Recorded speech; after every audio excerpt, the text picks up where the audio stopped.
सभी को नमस्कार। मैं जैसा कि अक्सर गो लाइव में अपनी बात रखने की कोशिश करता रहता हूँ, कोई न कोई रचना कहने की कोशिश करता हूँ और जो मुझे समझ में आता है कि ये बात मुझे कहनी चाहिए, वो भी मैं कोशिश करता हूँ कि गो लाइव में मैं अपनी अभिव्यक्ति दूँ। अभी ऑलरेडी, क्योंकि कुमार विश्वास जी के बारे में ऐसा है, मन में रहता है कि वो इस युग के एक अच्छे विचारक, रचनाकार और पथ प्रदर्शक हैं। इसलिए उन पर मैंने पिछला वीडियो पोस्ट किया था जब उन्होंने संघ और कम्युनिस्टों के बारे में कुछ कह दिया था और संघ के कुछ स्वयंसेवकों ने या कार्यकर्ताओं ने या उस विचारधारा से जुड़े लोगों ने उस बात का विरोध किया था, जबकि अपने शिष्य के बारे में कि वो संघ से भी जुड़ा हुआ है, ऐसा कुछ है और वो अनपढ़ है, इस तरह कुछ कहा था उन्होंने। तो मैंने कुमार विश्वास जी का पक्ष लिया था। इधर आदरणीय कुमार विश्वास जी का आपकी अदालत इंडिया टीवी का एक जो है वो शो होता है, आप सबको पता है।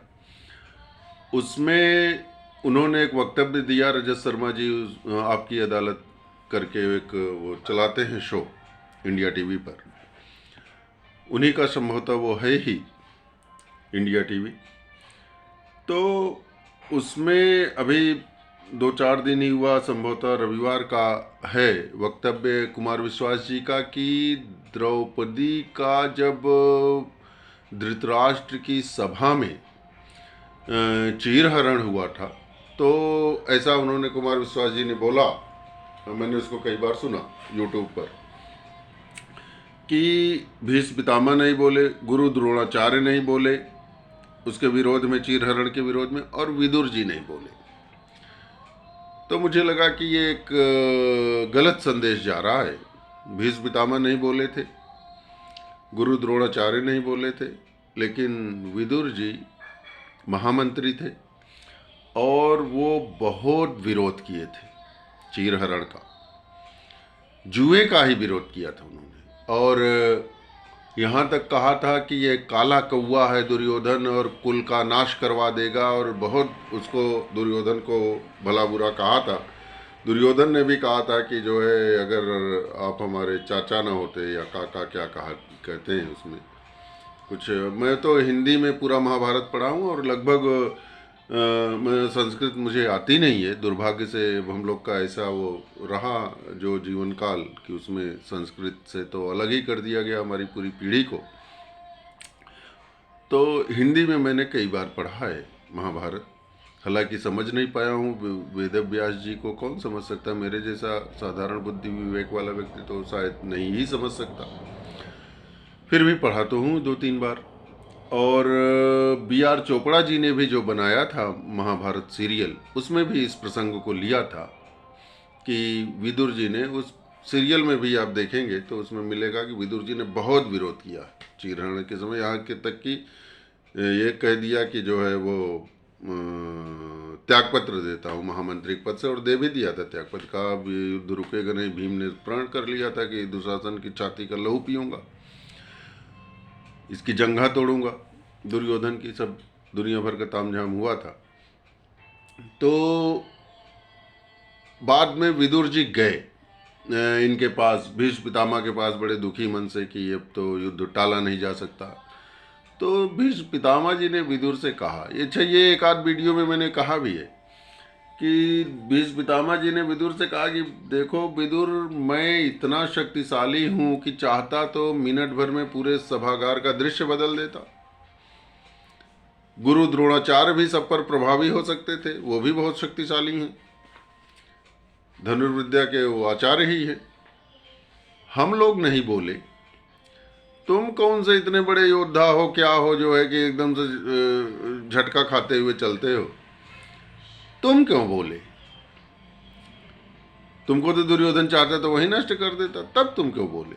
तुम तो कुछ कर भी नहीं सकते थे।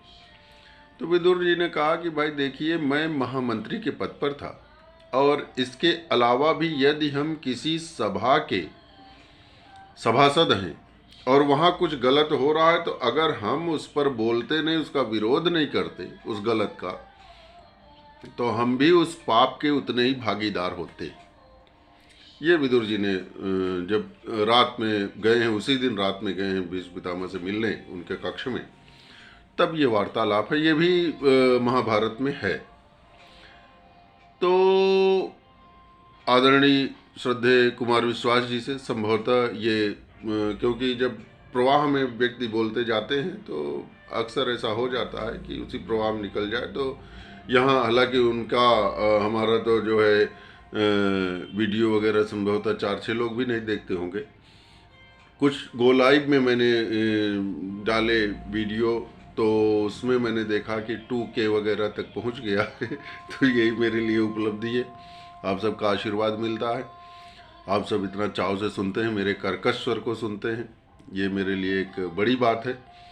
मैं सोच रहा हूँ कि एक गीत भी कह दूँ। ये विदुर जी वाली बात मैं स्पष्ट करना चाहता था कि विदुर जी ने विरोध किया था चीरहरण का, और कोई भी विवेकी व्यक्ति होता तो विरोध करता। मैं एक गीत कह दे रहा हूँ कि गीत है, दुख के सब खलिहान जलाता चल उमंग की ज्वाला से।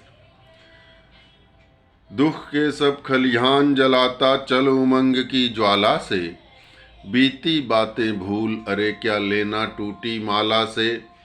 दुख के सब खलिहान जलाता, ये उस प्रसंग से मिला हुआ नहीं है, बस खुल गया ये गीत, तो यही मैं पढ़ दे रहा हूँ क्योंकि माँ वाणी ने बहुत सी रचनाएं दी हैं।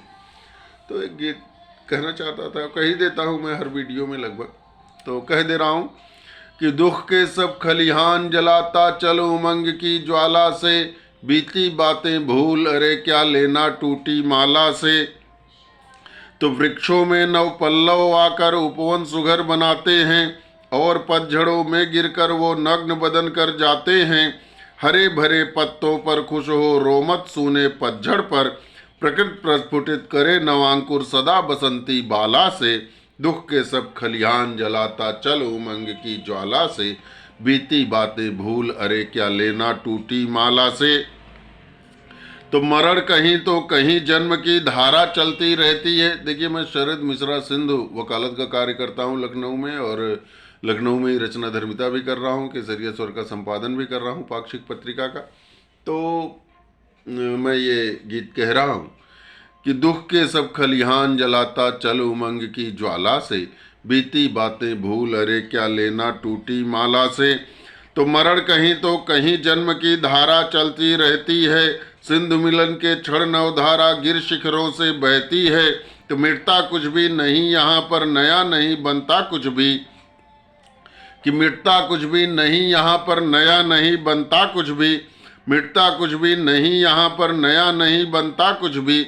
जीवन को मधुशाला से या मतलब क्या है हाला से, दुख के सब खलिहान जलाता चल उमंग की ज्वाला से। तो साहस और हौसले वाले शिखरों पर चढ़ जाते हैं, कायर बैठ तलहटी में गिर तुंगों से घबराते हैं। दूर भले मंजिल हो चाहे डग पहला रखना होगा, दूर भले मंजिल हो चाहे डग पहला रखना होगा। तलुए डरते नहीं पथिक के कभी पाँव के छाला से, दुख के सब खलिहान जलाता चल उमंग की ज्वाला से, बीती बातें भूल अरे क्या लेना टूटी माला से। और अंतिम है कि सूखा बाढ़ ठंड गर्मी तो जीवन की ही छवियां हैं, सूखा बाढ़ ठंड गर्मी तो जीवन की ही छवियां हैं। स्वप्न सरीखे रंगमंच की खूबी इसकी कमियां हैं, स्वप्न सरीखे रंगमंच की खूबी इसकी कमियां हैं। तो पात्र देह से नहीं कर्म से यहाँ अमरता पाते हैं, यश मरता ही नहीं नियति की लू से जाड़ा पाला से। दुख के सब खलिहान जलाता चल उमंग की ज्वाला से, बीती बातें भूल अरे क्या लेना टूटी माला से। जय हिंद, जय भारत, वंदे मातरम, वंदे मातरम, वंदे मातरम।